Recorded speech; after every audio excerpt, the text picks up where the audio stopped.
একজন পরীক্ষার্থীর পদার্থবিদ্যায় পাশ করার সম্ভাবনা 70% এবং রসায়নে পাস করার সম্ভাবনা 40%।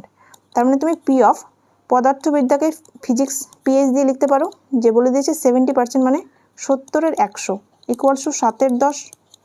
আর কেমিস্ট্রি, ঠিক আছে, রসায়ন মানে কেমিস্ট্রি, তাহলে P of C equals to 40% মানে 40-এর 100 ইকুয়ালস টু 4-এর 10 হয়ে গেল।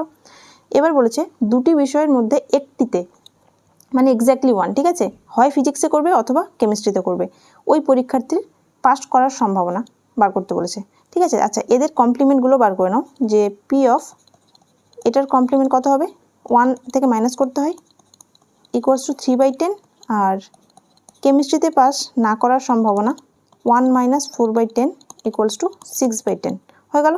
এবার দেখো বলেছে দুটি বিষয়ের মধ্যে একটিতে পাস করবে, মানে কি, যখন যদি ফিজিক্সে পাস করে তাহলে কেমিস্ট্রিতে পাস করবে না, এবং যদি কেমিস্ট্রিতে পাস করে তাহলে ফিজিক্সে পাস করবে না, ঠিক আছে। তাহলে রিকোয়ার্ড প্রবাবিলিটি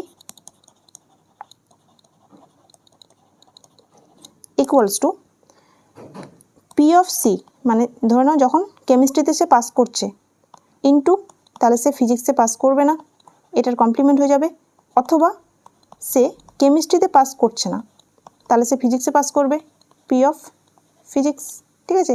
ভ্যালুগুলো বসিয়ে দাও, তাহলে পি অফ সি এর ভ্যালু 4-এর 10 ইন্টু ফিজিক্সের কমপ্লিমেন্ট মানে 3-এর 10 যোগ সি কমপ্লিমেন্ট মানে 6-এর 10 ইন্টু 7-এর 10,